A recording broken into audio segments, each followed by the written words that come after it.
I pledge allegiance to the flag of the United States of America and to the republic for which it stands, one nation, under God, indivisible, with liberty and justice for all.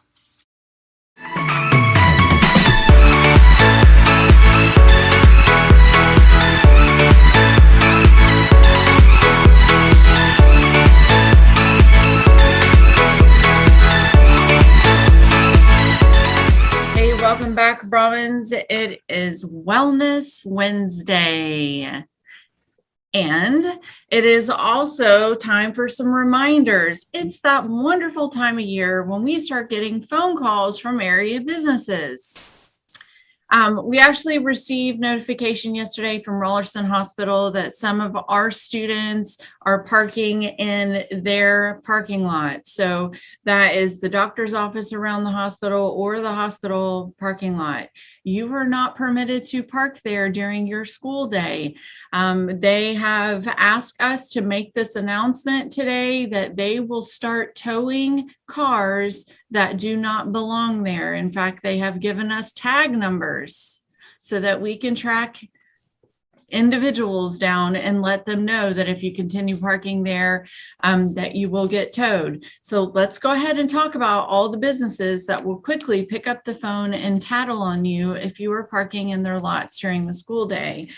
Dollar General, the lot up here next to where they have the auto collision place.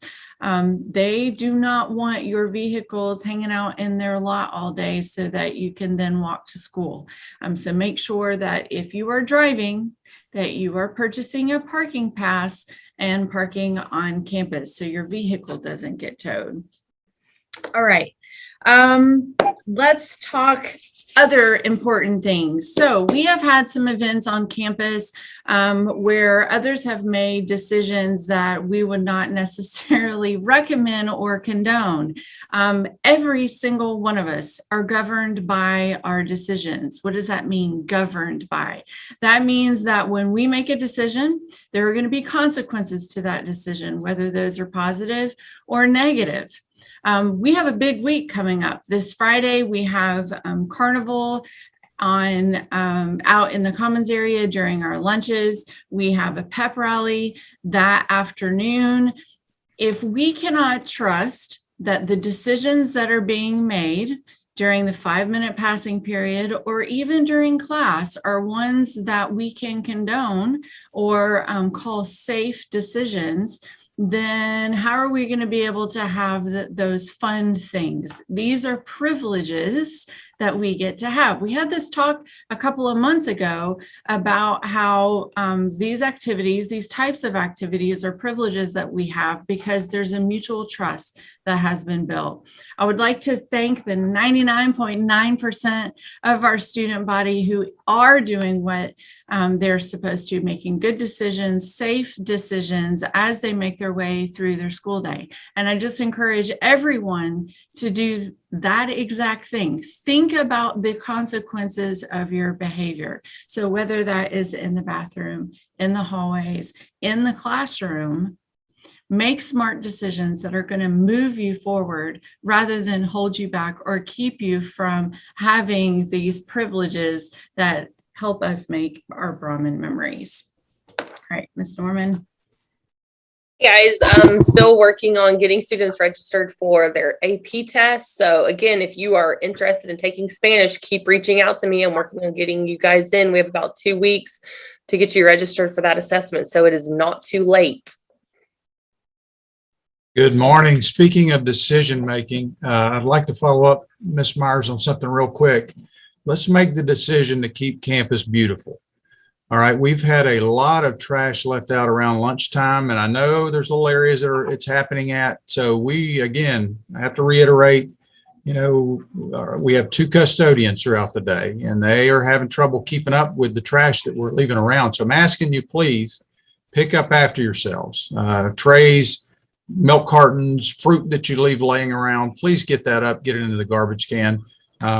Just helps keep campus looking a lot better, takes a little bit of work off of the custodian. So asking for that. Also, shout out to Jared Prescott Mr. Prescott, he's headed up to the FFA convention. I believe it's in Indianapolis. Am I right about that?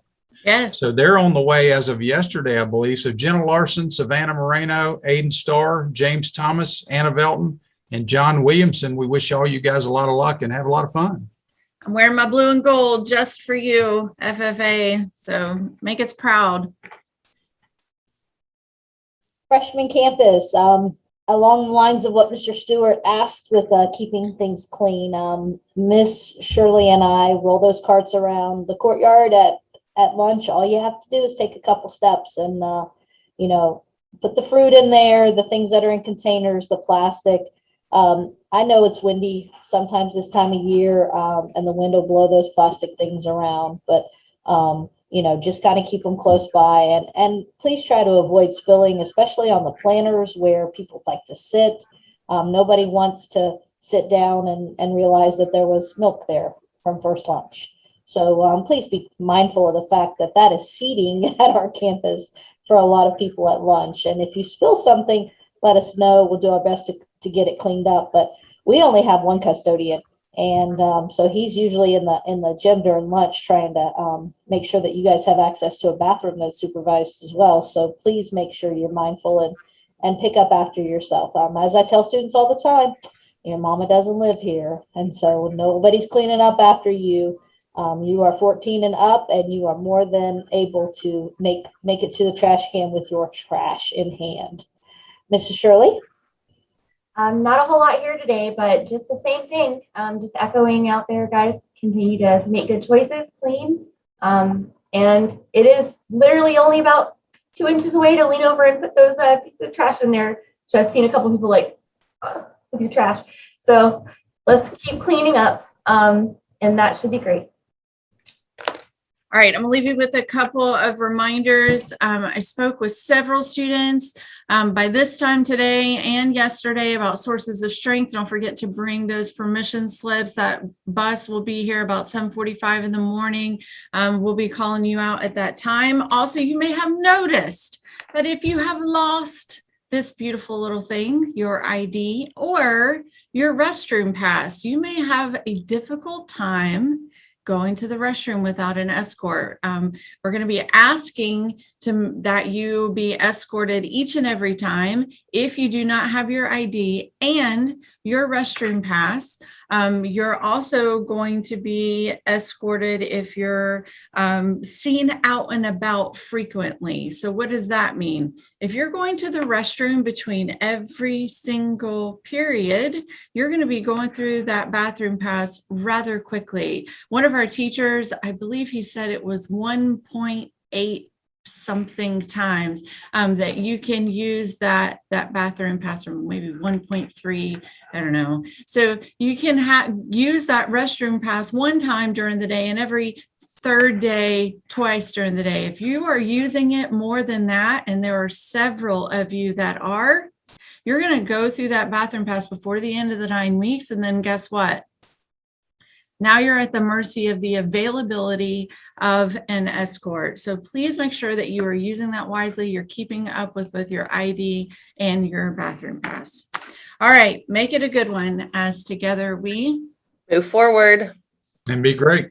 And be Robins. all day. all day.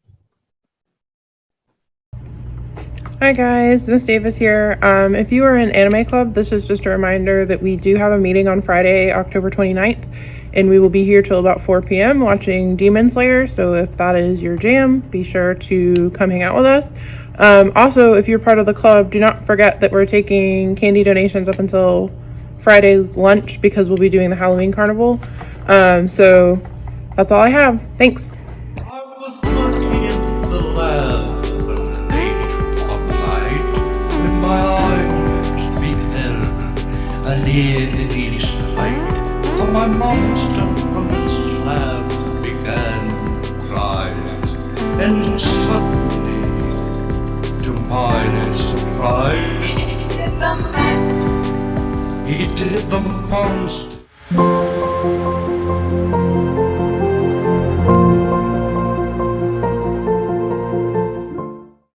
Hello, welcome back to this month's wellness video. My name is Catherine Williams, and I'm the Director of Mental Health and Behavioral Supports. It's great to see you again. Kelly Chapman is also joining us today. She is one of our crisis counselors. Last month, in September, we discussed signs and symptoms of mental illness, plus the stigma that sometimes follows that. We discussed that we want to remove that stigma by learning more about mental health and teaching others. This month in October, we want to define, discuss, and review coping and coping strategies. We also call it self-care. Let's review the ground rules that were established on the previous video. Our first ground rule is that we should all listen with an open mind. Second, we will avoid personal stories. We will also be supportive of each other. We will not tease or make fun of each other or anyone or anything that is said in class. We will listen when someone is speaking, and only one person will speak at a time. Our last and most important ground rule is that whatever is said in this room stays in this room. This is a safe place to speak and ask questions. What is said in this room should not be gossiped about later in the hallways or on social media. However, it is important to know that if a student discloses potential harmful behavior to self or to others to an adult in the room, that adult is required by law to report this behavior. Let's talk about coping skills. Coping skills are designed to address certain stressors in our lives, which when applied will minimize and reduce stress. Coping skills that are effective are referred to as adaptive, which basically means they are healthy, worthwhile, and beneficial to use when maladaptive is a method of coping that can be unhealthy and can actually increase stress, problems, and challenges over time. Today we're going to discuss healthy, adaptive coping strategies. We also call this self-care. Hey, Kathy, what does self-care really mean? It is taking care of your personal hygiene, eating well, getting enough sleep, getting some exercise, making time for social activities, and paying attention to your thoughts and feelings. Self-care is the most important way to boost and maintain both emotional and physical health. Many people today neglect it due to a lack of time, and this negatively impacts the lives of those who do not make sure they are putting themselves first. Okay, so now let's watch a short video on self-care.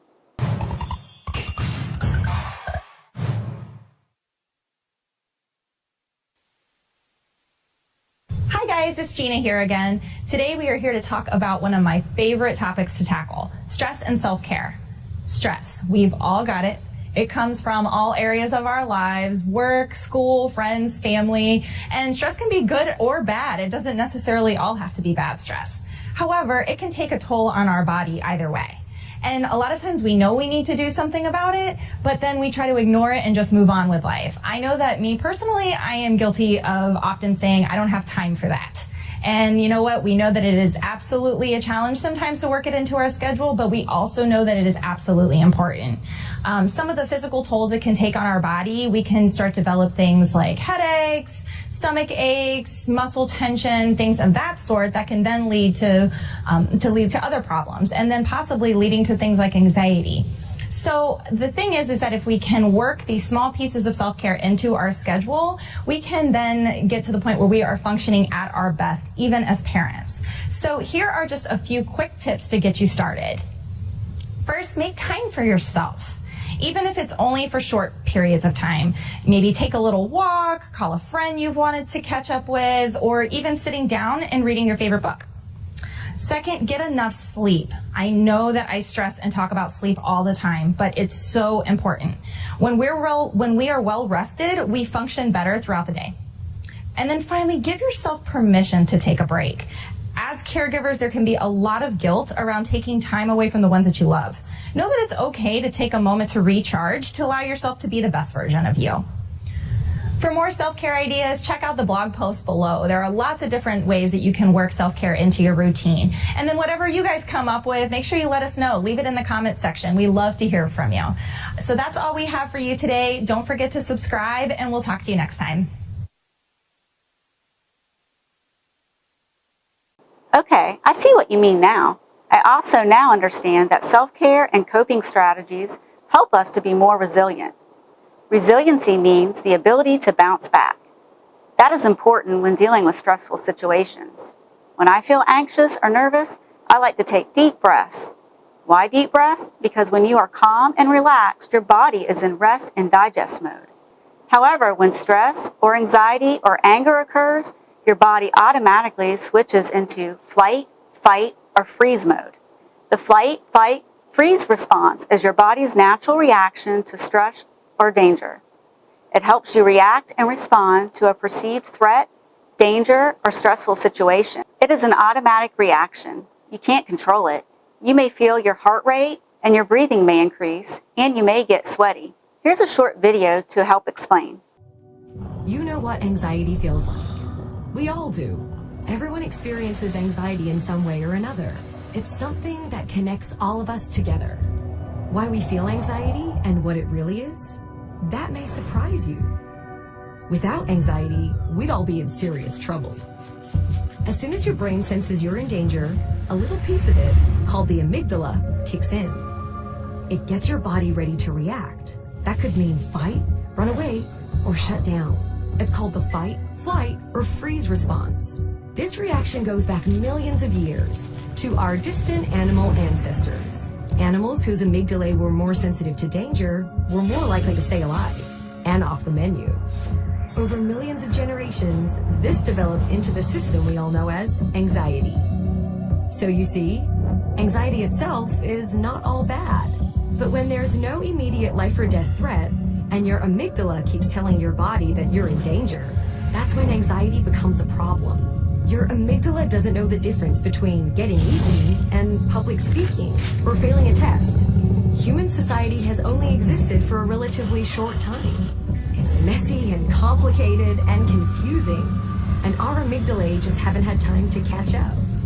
So sometimes, when we're in uncomfortable situations, our brains misread the risk and overreact.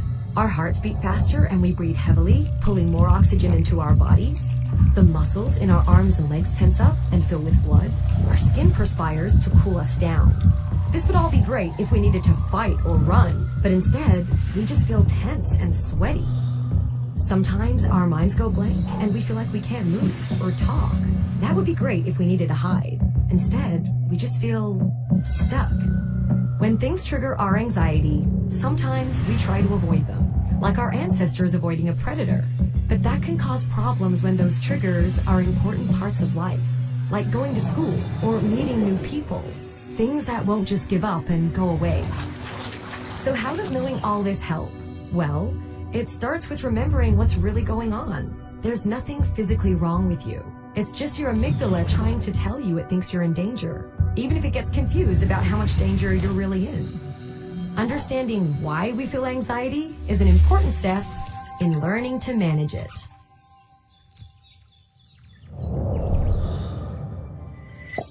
Taking deep breaths instead of shallow ones is one way to tell your body to get back to resting and digesting. That's why deep breathing is important. Okay, so let's watch a short video on deep breathing. Hey everyone, my name's DJ412 and I have Jumpin' Jamie here with me today, and we are a part of the Strong for Life Challenge team. Today we're going to be doing an exercise to calm the body and mind by slowing down and focusing on deep breathing exercises. This is a chance to reset and calm the body and mind at any point in the day. So go ahead, get into a comfortable position. You can either close your eyes or keep them open, whichever one feels more comfortable to you. Place your hand on your stomach so that you can feel your hand moving up and down with each breath. I want you to inhale slowly through your nose and fill your stomach with air. Hold the breath for a few seconds, and now exhale through your mouth. Great job, everyone. As we take another deep breath, pay attention to your body. If you feel any tightness or stress, imagine releasing it from your body with each exhale. So if you have your eyes closed and you want to open them, go ahead. But if you want to keep them closed, it's all up to you. Inhale through your nose, hold for a few seconds, then exhale through your mouth. Wonderful job. Letting go of any tension or tightness in your body. Take another deep breath in through your nose, hold for a few seconds, and then exhale through your mouth, letting go of any worry or stress. Let's take a few more slow, deep breaths in through your nose and out through the mouth. Pay attention to how your body feels. With each exhale, let your muscles relax. Wonderful job, everyone. Pay attention to how your body feels. With each exhale, let your muscles relax. You can practice deep breathing at any time whenever you need to relax your body or your mind. For example, before taking a test or a presentation, before a game or a performance, before bed, or just whenever you want to slow down and be calm. Thanks for joining us. See you next time. So yes, deep breathing is a great way to cope and calm down. However, there are many other ways to cope. Let's look at these ideas. Reading, music, journaling, exercising, drinking hot chocolate, talking to friends, and watching TV are just a few ideas. We have all been in some tough situations in our lives. It is hard to go through tough times alone. One of the best things that you could do is talk to someone. There are trusted adults all over campus. Even if they can't help you, they will know how to get in touch with people who can help you. So let's share some things that you enjoy doing that can help you take care of you. Teachers, please give the students a few minutes to brainstorm what they can put on their self-care plan. Wow, those were some great ideas. Something else we would like to discuss today is the idea of challenging irrational thinking. What is irrational thinking? Irrational thoughts can be annoying, discouraging, and even dangerous. Anxiety can be magnified by irrational thoughts. For example, the thoughts that something bad will happen or I will make a mistake might lack evidence but can still have an impact on how you feel. By examining the evidence and challenging these thoughts, you can reduce anxiety and stress. Your thoughts have the power to change how you feel. If you think of something sad, it's likely you'll start to feel sad. The opposite is also true. When you think of something positive and calming, you feel relaxed. Creating a routine will help you remember to do important things like homework and chores. A good routine will also have plenty of time for free time and having fun. A routine means doing the same things every day. For example, brushing your teeth every night right before bed. Write down your routine and put it somewhere where you can see it, like on the fridge or in your room. Include time for resting, snacks, and texting friends. Scatter fun things throughout your routine so you don't get too bored. For difficult tasks, plan even the little things. For example, think of a quiet place where you can always do homework, or if mornings are difficult, lay out the clothes the night before. It takes time to learn a new routine. A friend or a trusted adult can remind you what's next in your day and help you stay on track. Now, Kathy's going to lead us through our relaxation activity called ocean breathing. What is ocean breathing? Ocean breathing is a skill that will help you calm down. Close your eyes and imagine ocean waves. Each wave crashes onto the shore and then gently rolls back into the ocean. Breathe in slowly through your nose. Imagine the sound of breathing in as a wave rolling back into the ocean. Pretend like you are blowing through a straw and slowly breathe out. Imagine the sound of breathing out as an ocean wave crashing onto the shore.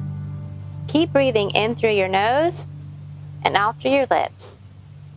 Imagining ocean waves. Practice for 1 minute.